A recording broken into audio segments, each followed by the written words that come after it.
The moment she walked into the house, she heard her husband's voice coming from the bedroom, and her best friend's voice too. She wanted to burst in, but instead, she turned around and walked away. Not long after, her husband came to find her. She completely lost control and shouted, "Of all the women in England, you had to throw yourself on her. I have never once objected to any of your affairs. I have accepted whatever arrangement you have proposed. I have raised Charlotte as my own daughter. But this, I have one single thing of my own. Why couldn't you let me keep Elizabeth for myself? What kind of man are you? She is my sole comfort in our marriage. You have robbed me of my only friend. What is wrong with me?" He said he had done what any husband should do, and that since Anna hadn't given birth to a son, this was all her fault. His words cut her deeply. She returned to her mother's house and told her everything. They're living there together. Jane, what have you permitted to happen? I don't know. Help me.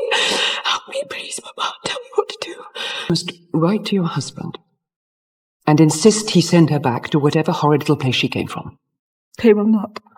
It is out of the question, he says. Then you must return and resume your duties. Make him realize whom he loves.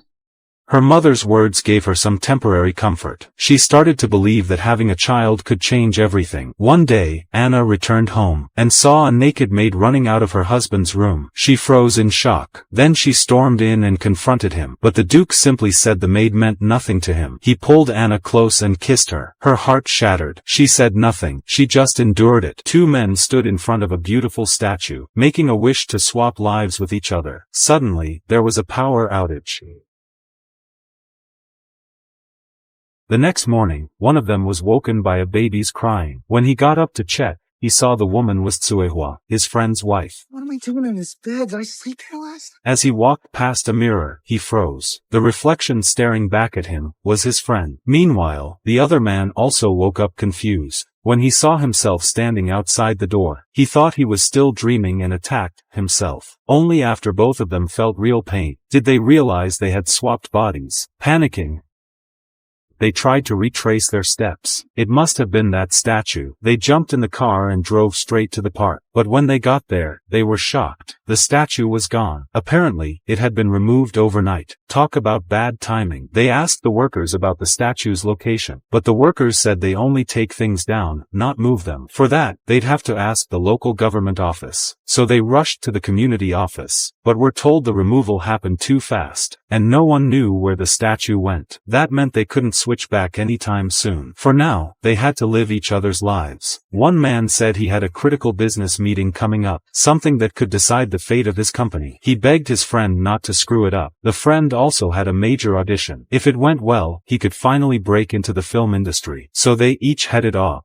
But the friend had no clue how business meetings worked. He walked in with his arms full of snacks, completely confusing the clients. When asked serious questions, he stammered and mumbled, unable to answer. The clients were so annoyed, they stormed out. On the other side, the businessmen realized something was off too. Here, what does that mean there? TS? Titty shot. And, BTS right there. Bouncing titty shot. Bouncing titty shot. Steve Driver coming to the set? Just, curious, what kind of movie is this? It's a Lorno. I'm not familiar with that genre. Is that European? Lorno.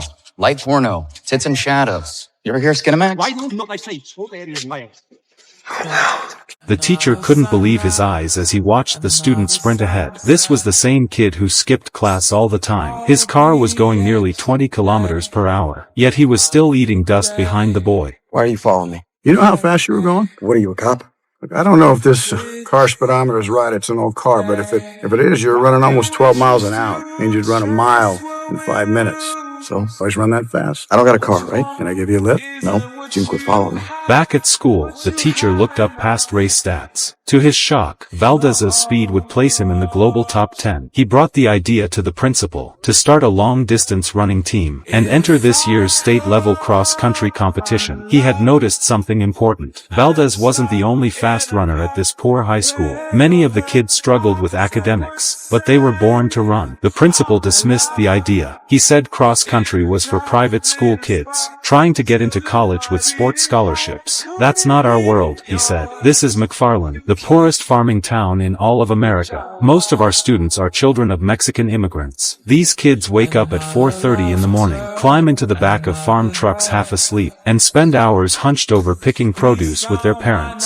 Then they run to school, sit in class all day, and run straight back to the fields after the final bell. They do this day after day. The extreme heat and dry climate had given them incredible endurance." He went back to the principal with a flyer in hand. The State Board of Education had just launched a new sports grant for schools starting new athletic programs, cross-country included. The principal finally changed his mind. But even with the green light, no students wanted to join. Where are the Diaz's? Out. Out? What do you mean out? Out, like, off the team. What? Says who? Says their father. It's also their former. After finishing the C-section stitches, the doctors started to panic. A surgical gauze strip was missing in the operating room. They searched every corner but couldn't find it. The lead surgeon, Adam, couldn't wait any longer and was about to reopen the incision. How are you doing?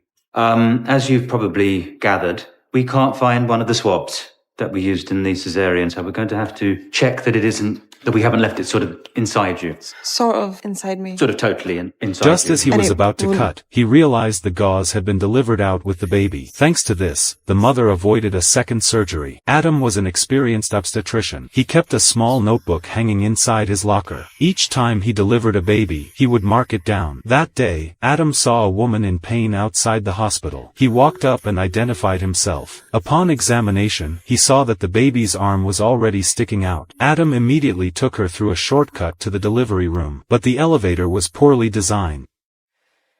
I will be gone before long. I know.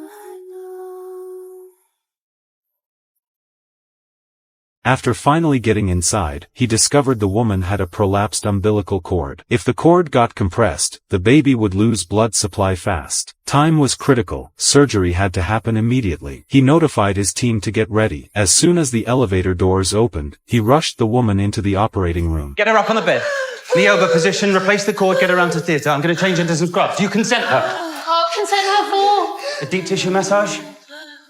It's a cord prolapse. Cesarean. Oh, when you say knee-over position... My mistake, sorry. Your outfit looks a lot like what the doctors do. Do this, you push the bed. Get up on the bed. That's it. Less Alton Towers? I'm so sorry. Maybe?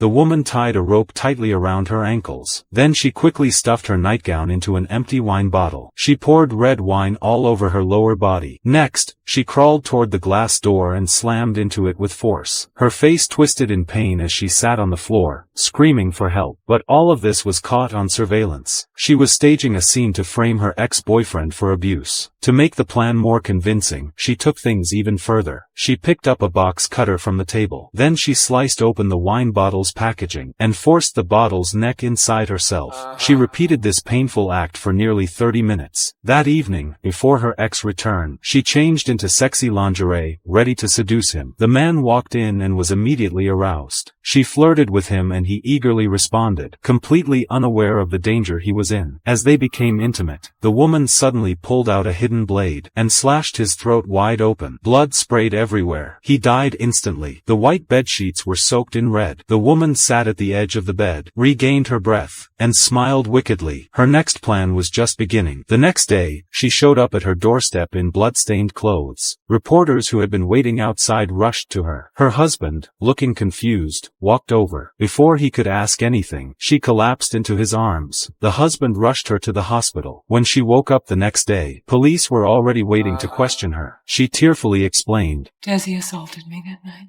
Every night. He tied me up like a dog. And then he'd punish me. Starve me. Shave me.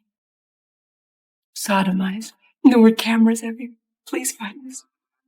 Please find the tapes. Every word she said matched the crime scene